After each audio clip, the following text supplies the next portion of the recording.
Radio city podcast कथा कट्टा RJ Chaitrali सोबत. रागावणं, चिडणं, धुसफुसणं, चडफडणं हे सगळं नकारात्मकतेचं लक्षण असतं. अशा वेळेस मनातलं सांगायला, बोलायला कुणीतरी जवळचं हवं असतं, ज्याच्यावर हक्कानं ओरडू शकू आपण. पण नसेलच तर कुणी, मग काय, चिडका कट्टा. चिडका कट्टा? हो, चिडका कट्टा.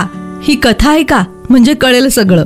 कथा कट्ट्यावर आता आपण ऐकणार आहोत कौस्तुभ केळकर यांनी लिहिलेली चिडका कट्टा ही कथा. आणि ही कथा तुम्ही ऐकणार आहात माझ्या म्हणजेच चैत्रालीच्या आवाजात. चिडका कट्टा. तो फक्त 55 किलोचा देह होता. मनानं कधीच मेलेला. अख्खं घर टोचून टोचून बोलायचं त्याला, सतत ॲक्युपंक्चर. पण त्याला काहीच वाटायचं नाही त्याचं. चांगला शिकलेला होता बरं का, डबल ग्रॅज्युएट. पण घुम्या, तोंडातून एक शब्द बाहेर पडायचा नाही त्याचा. पहिल्यांदा इंटरव्ह्यूला कॉल तरी यायचे, पण याचं म्यूट चॅनल कोण पसंत करणार. दरवेळी आम्ही कळवतो तुम्हाला नंतर, एवढं मात्र त्याला लगेच कळायचं. रेकॉर्डच होता त्याचा तसा. एकाही इंटरव्ह्यू तो कधीही पास झाला नाही. 1.5 वर्ष झालेलं. तो बेकार, खरंच बेकार माणूस होता तो. घरातला प्रत्येक जण आपला राग त्याच्यावर काढायचा. खायला काळ, भुईला भार, तू तो साला धरती पे बोझ है. खूप चिडायचा तो, अगदी मनापासून. पण मनातल्या मनातच. चेहरा निर्विकार, अगदी सुनील शेट्टी सारखा. हे बघून समोरचा आणखीनच पेटायचा. नुसता धूर. हल्ली तर राग येतच नाही त्याला. त्यानं ठरवूनच टाकलंय, आपला जन्म यासाठीच झालाय, फक्त बोलणी खाण्यासाठी.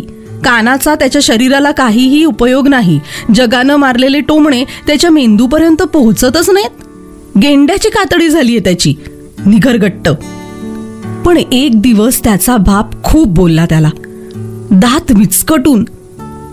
पण त्याला कुठलं ऐकू येतंय. शेवटी त्याचा बाप धाय मोकलून रडला. कान नसले तरी हार्ट होतं हो त्याच्याकडे. बापाला रडताना बघून तो गलबलला. काहीतरी करायलाच हवं, कुठं तरी हातपाय मारायलाच हवेत. पण कुठं, त्याची लायकी काय. शेवटी घराबाहेर पडला. गावाबाहेरची टेकडी 0 मिनिटात चढून गेला. छे, जीव वगैरे नाही देणार आहे तो. टेकडीच्या हायएस्ट पॉइंटवर बसला. एका दगडावर दुसरा दगड. समोरच्या आभाळात त्यानं त्याचं मन काढून ठेवलं. स्वतःला शोधू लागला. 3-4 तास जोरदार स्टडी केला स्वतःचाच. काही सापडलं? हो, ठरलं. निश्चय चेहरा घेऊन तो टेकडी उतरला. एका मित्राला गाठला. बाजारपेठेतला त्याचा रिकामा गाळा भाड्यानं घेतला 1 महिन्यासाठी. मित्राला बजावलेलं, धंदा चालला तर भाडं देईन, नाहीतर दिवाळं. दुसऱ्या दिवशी दुकानावर पाटी लागली, चिडका कट्टा या आणि मोकळे व्हा. पहिले 2 दिवस तो माशा मारत बसला. पेशन्स तो तर खूप होता त्याच्याकडे. तिसऱ्या दिवशी एक 63 म्हातारा आत शिरला. त्याच्या दुकानाच्या नावावरनं घालून पाडून बोलला, अगदी शिरा ताणून ताणून, रिकाम टेकडी, तरुण पिढी वगैरे वगैरे. पण 10 मिनिटांनी थकला, विझला. यानं शांतपणे सगळं ऐकून घेतलेलं. म्हाताऱ्यानं शेवटी एकच प्रश्न विचारला, कशासाठी. तो हसून म्हणाला, याचसाठी. चिडचिड, राग, गुस्सा काहीही म्हणा, निचरा नाही झाला तर माणसाला संपवतो. इथं या आणि मोकळं व्हा. काका, आता कसं वाटतंय. म्हातारा पहिल्यांदा स्माईलला, म्हणाला, शांत हो, बरं वाटतंय. तो पुन्हा मुद्द्याचं बोलला, काका 100 रुपये, तुमच्यापासूनच बोहणी झाली. म्हाताऱ्यानं खुशी खुशी 100 रुपये दिले. आनंदानं तो बागडून निघून गेला. त्याची पहिली कमाई. घर खुश. आज कुणीही त्याला टोचून बोललं नाही. नंतर त्यानं मागं वळून बघितलंच नाही. चिडका कट्टा फेमस, सुसाट. त्याची गाडी सुसाट पळू लागली.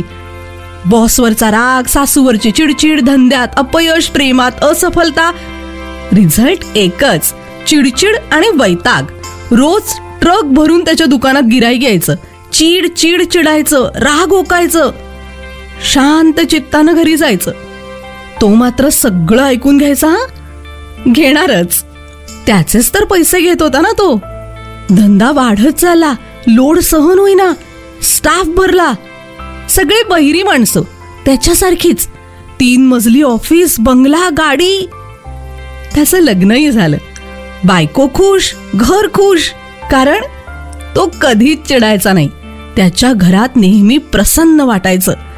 कॅलेंडरी फडफड झाली, वर्षामागून वर्ष गेली. प्रसन्न.